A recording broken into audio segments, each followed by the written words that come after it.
I'm kind of in alignment with Vedius, and we're going to see if G2 have the same mentality, although they are banning Lucian from the red side, that G2 will probably feel that that was an execution error, a hand error. They were not playing up to par that they needed to try to contest Damwon. Damwon outthought them and frankly outplayed them on an individual mechanical level. That said, Damwon are now on blue side. The analyst has said it. If you didn't listen, I'm going to say it right here. They're undefeated on blue side. They have not lost a game on blue side in like 24 straight games or something ridiculous like that. Blue side has been favored this entire tournament because they're such high priority champions, and one of them has slipped through, and it's Graves. So we're going to see if Canyon will secure his Graves, or if we're going to continue to see a change up here and give more agency to Showmaker. What's also insane is they haven't lost a game in a best-of-5 yet this season. They 3-0'd DRX twice, and now they're playing G2, so insane dominance coming in from Damwon so far in the tournament. But interestingly, the Jhin will be banned away, knowing that if they first pick a priority jungler, that one would go into the hands of Perkz. Both Perkz and Ghost share that as their most played marksmen so far this tournament. Now, Graves will be locked in. Both AP junglers banned on the opposite side, so we're going to have to see what Jankos wants to bring to the table. Will we see the Hecarim? Instead, the Kindred feels like the more premier, more standard option, and it will be locked in. Now, we haven't seen a lot of European Kindreds. I know that Selfmade rotted out in Fnatic's Best of 5 against Top, but this hasn't been a champion that's really shown over in the LEC until making its way towards Worlds. So it's definitely kind of outside of the comfort pick. And that's not to say that Jankos can't play it. Frankly, at this stage, even if you see a champion for the very first time, I'm going to assume that all of these superstar players can play it, but it is definitely outside of the wheelhouse, and we're going to see how G2 adjusts to this style of champion, because she completely changes your early game. Absolutely does.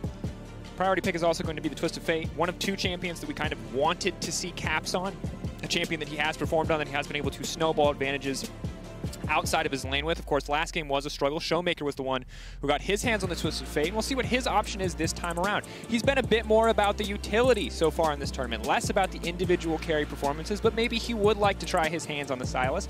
Not bad alts to choose from so far, and he is going to grab it. So now the Sylas, most likely set to be in the mid lane for Nagri, for Showmaker rather, could still be flexed to Nagri, but the Ashe as well, and Camille will be the final pick for Jankos here in the phase. Showmaker is looking for his Bane moment. He wants to pick up Caps, and he wants to break his back over his knee. If he can win on the opposite side of the matchup again, you know, you don't need the emotes again to make a point there. Like, message received. I think victory is probably the best message that you can send, but yeah, the emotes don't hurt, certainly. Certainly could bruise some egos on the way. Now, Renekton will be banned away, trying to take away some of the more comfortable matchup options for Nagri on the top side. Wonder on this Camille. Something that's going to be interesting to keep track of. Wonder's had a very diverse champion pool so far this tournament. Has not played the Camille, or had played the Camille twice before the series. This will now be his third game. See what he wants to do with it. What the final ban will be as the Caitlyn is taken away from Perkz. Again, G2 opting for a strategy where they save bot lane pick till much later in the draft. That said, Mickey can still get last pick, counter pick for support, which, as we saw in the previous game, can be very crucial. Yeah, and some of the AD carries that are left available for Perkz are, again, something like that Ezreal or even the Kalista. However, with an Ashe being there, you're not going to have any sort of you know, lane priority or pushing priority here. You see the Pantheon ban come through for G2. You obviously don't want to give away Pantheon Ashe to Ghost and Barrel. That would make a bad situation worse for G2 fans, as that combination is so incredibly potent and powerful. So I'm curious what Damwon will go with for their final ban. It is going to be the Tahm Kench. So taking away some of that security and safety and giving a lot more kill pressure over to Ghost and Barrel, as at least the Leona is denied. Interesting. Now, okay, so they're going to opt to blind pick the Leona into bot lane, feeling like it's probably one of the best remaining options. Have to see what the response is going to be here for Damwon Gaming, but saving counter pick there for Perkz in the bottom lane. Now, there's not too many great AD options left. Ezreal is something that we could expect to see. Misfortune? Misfortune. I mean, I think really when you think about it, people like to talk about individual comfort for players, but for me it's just about who gets the prio, and as long as you can push, that feels like it's all that matters here, and Jankos will certainly thank you if you can. But the set now will be locked in. This is still technically a flex at this point in the game. I expect it to be going into the hands of Barrel in the bottom lane, a very obviously powerful duelist and very obnoxious support to deal with. Yep, time ticking to see kind of what will be the last thing to round out Dom1's composition. They are kind of missing some long-range engage tools. Obviously, you have the Ash Arrow as well as Showmaker on the Sylas there, and using things like the Leona or Camille ultimate even to that. But there we go. This is what I wanted to see. A very hard farming, hard pushing duelist in Fiora. So super volatile top lane matchup. Yeah, this one is going to be very, very intense on the top side of the map. Last game, Renekton versus GP can be a little bit slower, not quite as flashy, but this one is going to be quite explosive, very much. A lot of skill in this matchup as to how you use that riposte, how you use that hookshot wall dive. But looking across both compositions, a very different game for both sides. A lot of brawling, a lot of fighting tools on the side of Dom1 Gaming, a lot of range on the side of G2 Esports. That Ezreal, maybe not going to be able to push as well early on, but certainly will be tough to deal with as we move later and later into the game. There are more scaling options this time around for G2 in this comp, but I still feel like it is more about that mid-game, the first, the second item, maybe even item 3 if they are ahead of the clock. There's not a ton of threat onto Ezreal, and when we talk about compositions and scaling, it's usually, you know, how much threat can you provide to a backline, and again, because of Dom1 kind of missing some hard pieces of CC or setup, unless it's coming from Sylas or Ashe, which Ezreal theoretically should be able to get around unless he gets outplayed. He could put out the ridiculous damage numbers that we saw Perks go earlier, but I feel like Dom1's composition, in my opinion, is very well-rounded. It has some good places to play around in the early game, as well as some great hyper-scaling side lane team fight. I think it's got it almost all. Pretty much. Keeping our eyes, of course, on this level 1 for now. Maybe anticipating Wonder to step forward, but G2 playing the back foot on this one. Do not want to risk anything, so they're going to go for the standard 5-point here. As much vision as possible with as little risk as possible. Big Fiora player, Dracos? No. Although I have heard Cadril talk many times about he's the greatest Chinese Super Server Fiora player of all time, usually before he goes 0-6. Nagari, on the other hand, might be one of the greatest Super Server Fiora players. Would not surprise me. The man is an absolute menace. And this is the thing that I really like Frostgren, is that Nagari is the guy who, I think when you look at Damwon's evolution as a team, he is like the clearest indicator of that evolution, because he was Cole Klepto every game, no matter what, forever last season. And now he's willing to step back. He's willing to play. I don't know if the Fiora pick is where you want to make that message, Dracos. No, for sure. No, but that's my point, is that while he can take a step back, while he can play more for the team and less for himself, he's also been very explicit about saying, hey, look, I still have in my heart a place for those aggressive playmakers, for these big plays, for these big carry performances. And I'm glad that we're going to get to see both sides of Nagari in this series, because on this Fiora, you kind of have to play for yourself. This is about the 1v1. Both of them obviously taking grasp and just trying to trade the procs back and forth. I do want to talk about Kindred, though. Yanko showed that his mark was Sylas. Obviously, you have setup and CC in the form of the gold card from Caps. It usually has been about Caps, so we may even see a very early gank from Yankos to try to make good on that mark and set up with that gold card. It is a lot of back and forth, as you can see, very small trades and kind of repeated small trades from the Camille and the Fiora. It looks like 3 camps on the bottom side for Kindred, 2 camps on the bottom side for Graves as he moves to top side. Reminder that Kindred's first mark will spawn on one of the Scuttle Crabs, so having priority in these lanes is actually really important. It is RNG, so we don't know if it's going to be top Scuttle or bot Scuttle. Frankly, though, while Yankos does have priority in mid lane, he doesn't have priority anywhere else, so it might be difficult to acquire one of these crabs, although he is set up for top crab.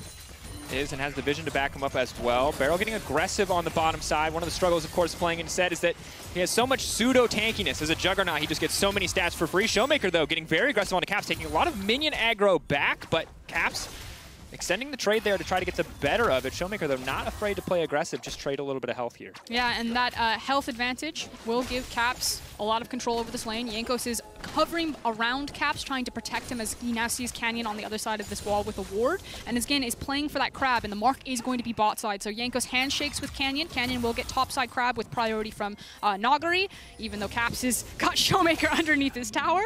And Yankos will take bot crab. That was cute. Yeah, good sidestep on the chains there. Obviously, would have been much more difficult.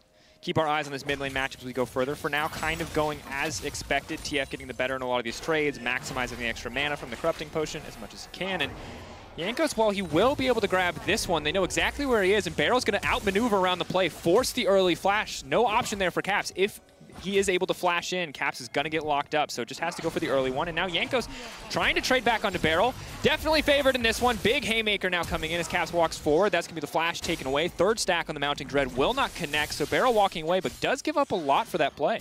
Yeah, and if you guys don't play Kindred, obviously what you want to do is set down your W and then use your E right after your Q, so you can try to proc that as quickly as possible, as now Wonder taking huge amounts of chunk damage, and you can try to catch people off by, like you said, getting that proc on the Mounting Dread and chunking them out, but Flash comes out for Barrel, which is obviously very important for Set, who's reliant on Flash for positioning. Now a dive. Are they going to go for it, though? Are they just going to play for pressure here? Obviously, the threat is real, but very, very difficult to dive a Set at this point in the game.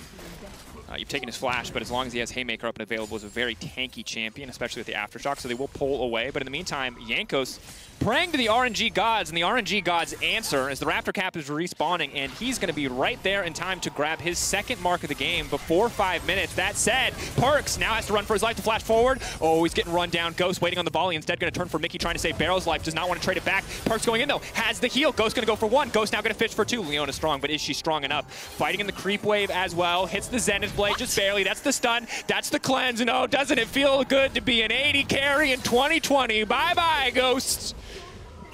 Ultimately the outplay as Mickey gets some revenge. He's like, see, I can play Leona too. I'm going to say a little bit questionable on some of those hitboxes. That was like a 180 no-scope from Leona on the Zenith Blade. Woo! Wide hitbox. Yeah, apparently. There it is. Ash needs to, I don't know, maybe slim down some. And already we're starting to see an uptick in the performance from G2 here in the early game. 1,000 gold advantage coming across. Some of that's going to be in the mid lane, where, of course, Caps has a bit of a CS gap over Showmaker, but also the 2 kills on the bottom side. But if you're Dom1 Gaming, I don't think you have to be scared, because most of that gold belongs to Leona. And while Leona certainly will have Swifties, will be a bit more of a terror on the map, and could be a terror in the top lane, it's not more damage items at this point. No, but like you said, Swifties and impacting map state, and so far we've seen the handshake over Leona's, as it's not Barrel this time around. It is Mickey setting up for a gank on Nagari here. He goes in. Go forward. Where's the riposte going to go? No flash. Waiting on the hard CC. That's going to be the Hextech ultimatum. Very well timed. He's going to get the lock of Nagari trying to go for the outplay, but there's just too many resources spent top lane clean from G2 Esports. Yeah, no flash on the Leona is what I meant to say there. So really nice to set up the CC before Mickey threw out the Zenith Blade to make sure that they chain CC on Nagari and really punish him. You can see that Canyon is going to be the beneficiary here, picking up a lot of this CS, now hitting level 6, but this is obviously going to hurt your Fiora when you die, when you don't have teleport, when you lose, I don't know, a wave and a half of EXP and gold. And of course, Fiora is the absolute side lane terror. We talk about 2 items on Fiora where she really just starts to become this unkillable 1v1 juggernaut. But when you look at relative utility, Camille is that, you know, the middle child of split pushers and team fighters. And she does provide a little bit more with the hook shot, with the Hextech ultimatum. She is a little bit more reliable, so to get Wonder ahead or to find Wonder small advantages here so we can potentially impact the map more is a big deal for G2 Esports, as they're holding on to this 1K gold lead. Showmaker will use the stolen ult just to return to lane, fake teleport basically, so holds on to the actual global for when he needs it next. And now we kind of go back to farming. I do want to talk about kind of what happened cross-map with all of the action topside. It was plate pickups for Barrel and Ghost there, so still something back in Dom1's pocket, as well as the fact that we're starting to see, you know, why Perks prioritize something like the Ezreal as opposed to the Misfortune, as it seems to be about unlocking Mickey and having him team up with Jankos and then leaving Perks on an island. You know, in the first game it was the Lucian, this time around it's the Ezreal, and these champions that can 1v2 pretty safely and effectively. Yeah, because when you look at Set, obviously if you're ever close to him, he's a champion that feels like he does way too much. But when you're an Ezreal, you just never let him get close, and it's not really a problem. You have Flash, you have the shift, you can make it out pretty easily. Pressure, though, on the top side is Wonder's going to be forced to catch this wave. We'll see if any vision gets laid down here by Nagari, what he's going to actually do with his top side advantage. We do need to talk about the difference in the jungle, because we are talking about kind of the differences of where lane advantages are, but it's level 7 to Jankos just now taking over into level 6. And obviously that helps with Canyon, you know, picking up some solo farm on the top side of the map, but also just the fact that Jankos has been ganking a lot more lanes and paying attention, whereas Canyon has gotten to hard farm there. And with this level advantage and Nagari having the push priority in top side, it does mean a very early Herald, 8 minutes and 22 seconds on the clock. For Canyon, I would expect that to go into Fiora's back pocket, but you could also look to put it into Silas. So really good options and setup for Canyon, however he wants to use this. Yeah, and when we look at the map, obviously 1,000 gold lead's going to stand out to you, 1 kills to 3, but it's important to remember that Graves was top to pick up all that farm. Graves just got a Herald, which is going to start to even that gold out a little bit, and a lot of the gold from G2 right now is in the pockets of Mickey. He's making good on that, he's spreading that gold around, but G2 are not quite in the lead that the scoreboard might indicate. I do want to point out the slow push that Wonder is creating here. Now, Showmaker has picked up the blue, and Caps has disappeared in the fog of war. And with this slow push, you can see that Caps was cheating up towards the top side, and they were threatening to see if Nagari would step forward, or even possibly threatening a dive as Mickey goes in. Has to be careful here. Only level 5 from Beryl, really trying to capitalize on the level discrepancy here in the bottom lane. Level 6 ticks over. That play is really no longer possible as Beryl can just dunk you right back down under the tower. But looking for that small window of opportunity, just trading aggressive so Perkz can get priority here on the wave. But you can see Ghost fighting back. He doesn't want the freeze. He doesn't want anything else. He wants to make sure that G2 cannot back in this lane. Yeah, trying to reset themselves. And actually, with Canyon getting back onto the map, Damwon could actually have tempo to take the Mountain Dragon, as well as deny this Mark. You can see the immediate pings as they see that the Mark is on bot side scuttle. Ghost is going to go ahead and bounce this wave off of tower as Beryl ducks in for Deep Vision and denies Blast Cone. And yeah, it's going to be a denied Mark, as well as a Dragon setup here if Damwon want it. Yeah. Jankos, you can tell, kind of thinking about going to contest for that, starting to walk down on the opposite side, but instead just settles for the Gromp. Giving up that Mark isn't going to feel too good, but it won't matter too much at this stage of the game. Obviously, 4 is the break point that you're looking for on the Kindred. An extra 75 range is a big deal, especially against so many short-range characters on the side of Damwon Gaming. But Mickey getting to the jungle, getting a little bit aggressive here. Potentially just going to be the free Mountain Drake. Damwon Gaming don't look like they want to contest, but they do have a Herald that they can utilize mid lane if they want to. I mean, they pushed mid priority, then Damwon are now walking in, so Caps, you can see, is catching the mid wave. It does mean that the Dragon is still relatively low health, so Damwon being behind the play if they wanted to contest it, but it's not crucial. Like you said, first Mountain Dragon doesn't really mean anything. Canyon continuing to hold the CS and experience lead over Yanko 78-68, level 8 to level 7. So Damwon are not sweating right now, although it is a much better early game than we saw the first time. Big arrow coming out. Graves is on the way in. Mickey, that's definitely not what you wanted to do. The re-engage now coming up, but Canyon is there for the backup. They knew it was the only play left, and now they're trying to punish it. Dash forward. Mickey running for his Wall life. Bounce. One arrow. Waiting on it. Where's the owl going to go? Already the damage has all been used, though, so Mickey just barely able to escape on that one. Canyon immediately going to throw down the Herald here. This should be bot lane tower taken off the map, and Damwon evening up the gold. Yeah, and I expected that the Herald would either go mid or top lane, but instead, again, the dominance from Ghost and Beryl sees an opportunity to set up a potential gank bot side and then also shove down the first tower. Now, Caps is racing bot side here with Jankos, but you can see the danger pings come on. Damwon knows what's up, and they do have TP about to come up on Nagari as well as on Showmaker. I can't believe that they didn't get that tower. That's a big deal. That's a lot of gold. That is actually the amount that you would need to even the score out. Now Yanko's moving to the mid lane. Gold card ticked over. The heal to run forward, trying to lock it in, but Showmaker giving it the respect it deserves, backing away. Meanwhile, on top side, Wonder struggling a little bit in this individual 1v1. Tiamat means that Nagari can keep the pressure up, but it does not mean that he can generate a man advantage here. Beryl ults coming out everywhere. We're taking our eyes on all sides of the map, but now Stolen Kindred ult coming in. Showmaker trying to buy as much time as he possibly can. Trying to get one more mark for Yanko. Showmaker just barely making it out. In the meantime, Nagari is going to go down. Wonder with just a sliver of life left. And so clutch there from Mickey to interrupt the TP from Showmaker, who was trying to TP top and help out Nagari. So it is a win across map for G2 in both mid and top. Very skirmish, very fast, very roller coaster, as Damwon, again, are not getting kind of the same level of control that we saw in game number 1. This is a much better look if you're a G2 fan, as Mickey now on the offensive. Ulti. Zenith play for the follow-up. They want to find this kill as quickly as they can. A good smoke screen, though. Going to buy some time for Canyon. Beryl going to try to body block the face breaker back, but now Beryl's in the midst of everybody. It's going to be more than healthy enough to walk away from this one, but now Nagari's on the way in. Oh, a few kills going to this pocket of the Fiora could be disaster, but G2 will walk away, and this is very much kind of the G2 that we expected, taking control early game and upping the pace with a lot of these aggressive moves. Yeah, again, shout out to Mickey right there to set that up. Beautifully done. Obviously, it's pretty common setup, but the long-range Leona ultimate, because it has the longest range of any of your abilities, then into the Zenith Blade. You chain Zenith Blade immediately into the Daybreak from the Q, and you basically keep someone locked there for 20 years. Yeah. Meanwhile, on the top side, Wonder's got to be careful here. Not sure what the cooldown is on the hookshot wall dive. Can make it out to safety. Trying to sidestep there. We'll get one, but the Facebreaker comes back. Dodges that as well. Sadly, it's too little, too late. And he's going to make it out to safety. We're not going to make it out to safety. Damwon do now have access into this top lane if they do want to try to pressure for plates, but they recognize that G2 could pressure very heavy into the mid lane, so don't even take plates. Just deny the wave into tower for Wonder. Again, dead, no teleport. And instead reset possibly to defend mid. This is what we were talking about earlier. It's the fact that Showmaker's TP was interrupted by Mickey catching him into the mid lane with Jankos. It then means that Nagari is in a true 2v1 scenario. Ugh. Tries his absolute hardest, and that's unfortunate. And wow, is dangerously close to doing so. Apparently this happened too. It's hard to catch every bit of action on the map, but Styled on. Absolutely styled on. We're short one FBX and or IG emote before it was total BM, but well played by the side of Ghost.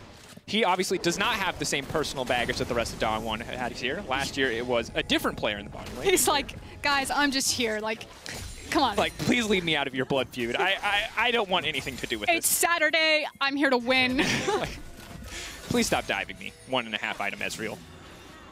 Well, right now, those plays are going to matter a lot. Right now, we're looking at tower play. It's obviously in favor of Damwon, but the gold is essentially evened up. Mountain Drake really the only large advantage that G2 have held on to. Important to note that no towers have fallen, so there is some standing gold left over for G2 to pick up if they can eventually break bot. As now Mickey gonna dash forward, gonna aim to go in on Ghost, but a clean sidestep to get things started. A stolen Leona ultimate to get kicked off again, and now Canyon's on the way in too. Mickey's going to be in trouble. Big haymaker, Kindred ult to buy a bit more space. Barrel stepping forward. What's he gonna go for? Big ult, big dunk back down, but they stun in midair. They deny the ult, and here comes Wonder. Here comes the potential clapback for G2, but Damwon Gaming staying strong as 3, trying to hold it forward. Quick dash out to deny the gold card from Canyon. The rest of G2 now pulling back. Yeah, 4v5, because check out what's happening up the top lane. Nagari takes the entire top lane tower, and G2 have to go deep for this to make it count. Here we go. Red card, though. Maybe not exactly what they wanted. This AoE slow, though, going to be big. Showmaker continuing to step forward. That's going to be the stun. That's going to be Showmaker going down, and a mark going over to Jankos. Watch out for Nagari. Oh, no. He's on the flank. Jankos stepping forward. Oh, they're playing very respectfully. Blue Trinket coming out as well. They're going to Spartan Nagari walking forward. But as all of G2 are forced to back off here, they're going to have to leave someone to clear the wave. They will do so. Perk's going to stick around just to make sure that Damwon cannot get a tower on the backside of that trade. Yeah, but now Damwon gets to kind of pick what they do want, and it's either the Ocean Drake or it is the Herald. I agree with them. I think the Herald is more important here, can help you break down that mid lane tower, and again, continue to open up a map when you're playing side lanes with your Fiora, and you do have access to global ultimates with Sylas, like the Destiny, excuse me, I should say semi-global. But it is a Dragon for Herald trade, and ultimately G2 kind of got the better of Damwon in the mid lane skirmish, but I actually think it's pretty negligible when you take into account how much gold experience that Fiora got, as well as what Damwon could get on the back half of this Herald play. It's also an absolute mess. So many resources burned.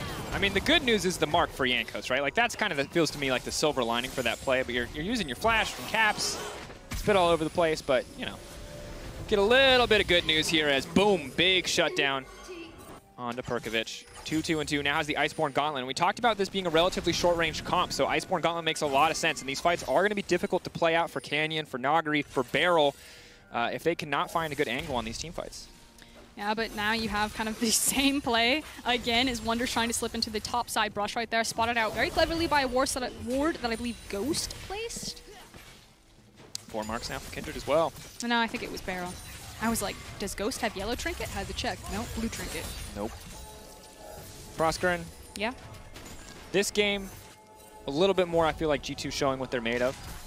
But still very much more explosive than what we've seen from Damwon for most of this tournament. Damwon Gaming have been, I'm not going to say a chill team, but have been a little bit more calm, a little bit more collected across the tournament so far. But obviously when G2 start the fights, Damwon kind of have to respond. And now we see the Herald use mid. They're looking to break this one down. Perk's laying down some poke damage just so Damwon don't feel too comfortable to commit for any big plays. Charge going to take most of the health off the tower here, but not enough to finish the job. And G2 just instantly take that one. Yeah, and it's Damwon just using the fact that they have first movement on Nagari. You can see that Wonder has caught the wave up to the top side on that. May even be providing a freeze as it feels like a fist fight in the mid lane now as Mickey is really fishing. Needs to be careful. Ghost has arrow.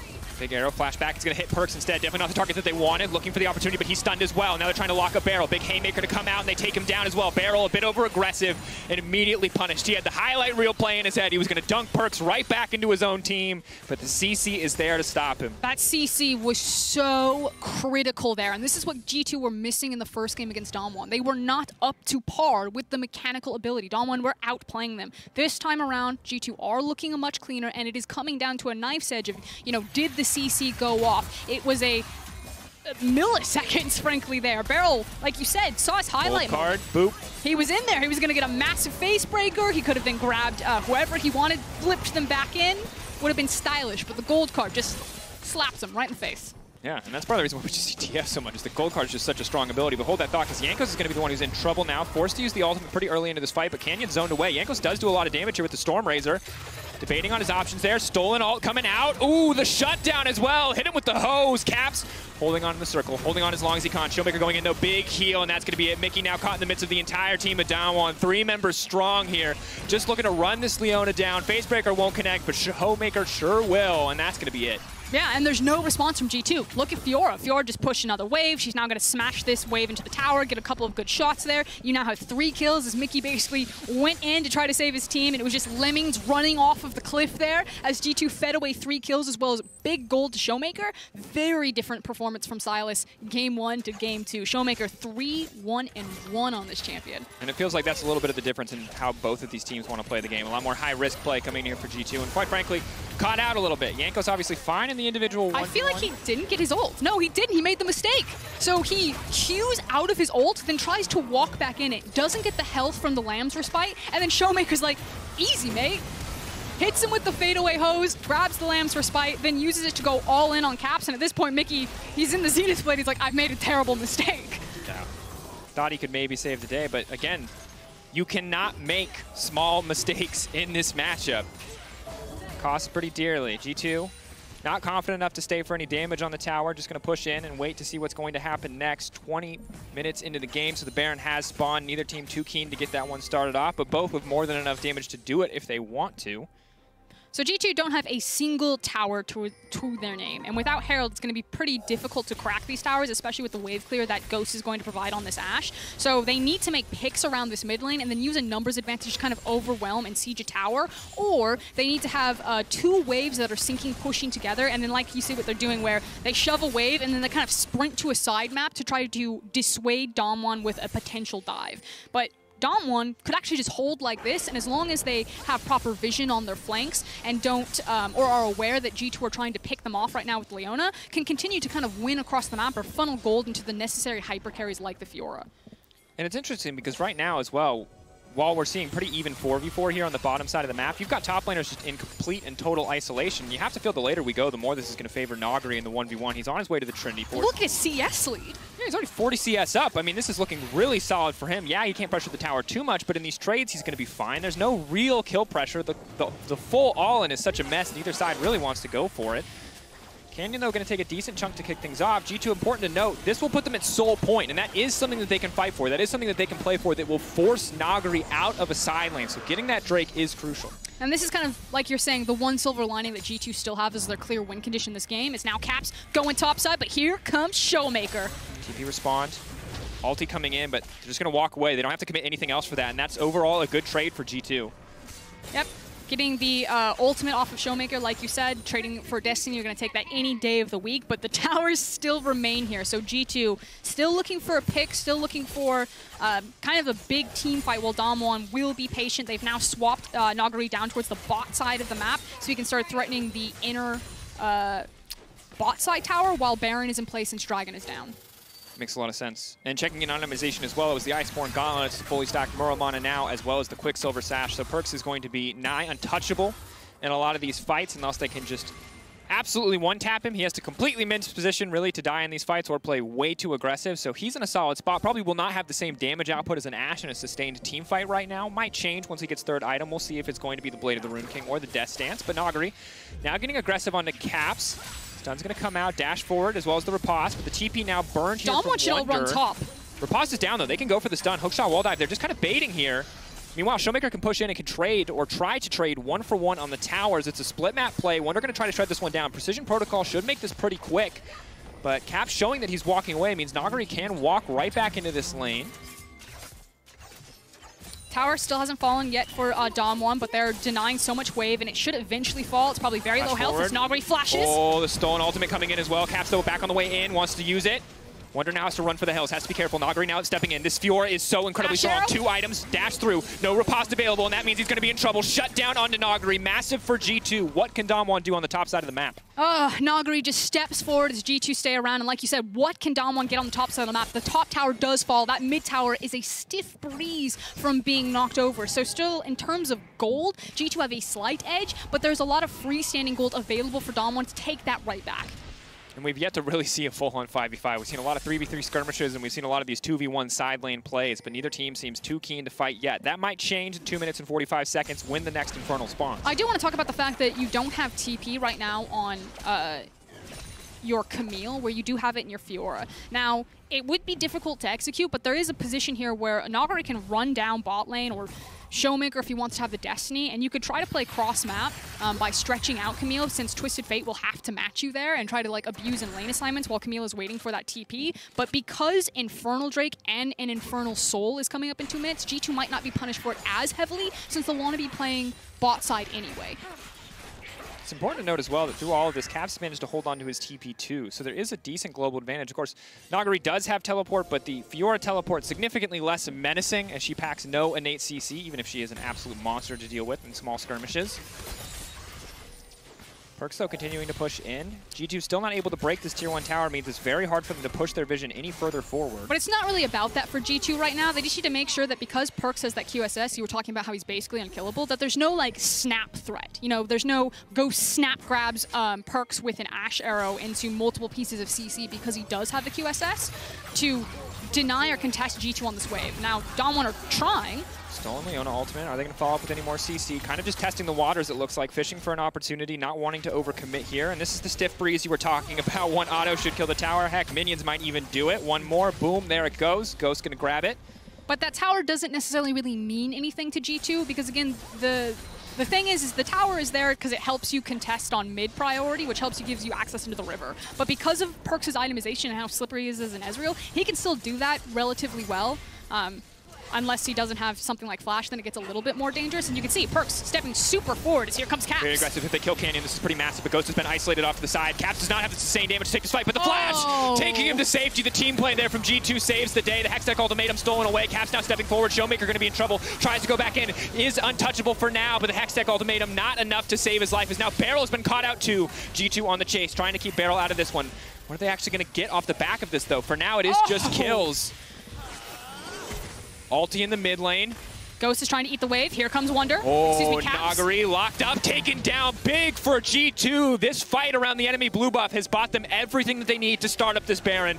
And this is the thing. Again, that mid lane tower didn't mean anything for G2. They could always still contest on that wave. Damwon didn't think that they would do it, and G2 called their bluff. They spent multiple ultimates, multiple pieces of CC, and snag Damwon right in front of the Baron. This is a huge swing for them. Wonder going to go forward, is going to get dunked right back down, but is pretty tanky at this stage of the game. Ghost going to try to finish the job, though, because this is massive. They've taken the Baron, they can turn right to Soul. This is everything for G2. The TP now coming in, but it might be too little too late. He can't cancel that one. Showmaker on the way in.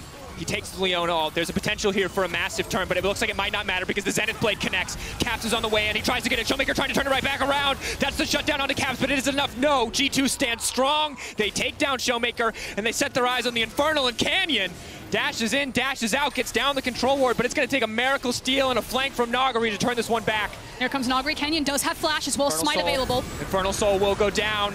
Canyon has gone down. Nagari has to run for the hills. He has one riposte. It has to block everything from G2 if he wants to survive this one. Blast cones there.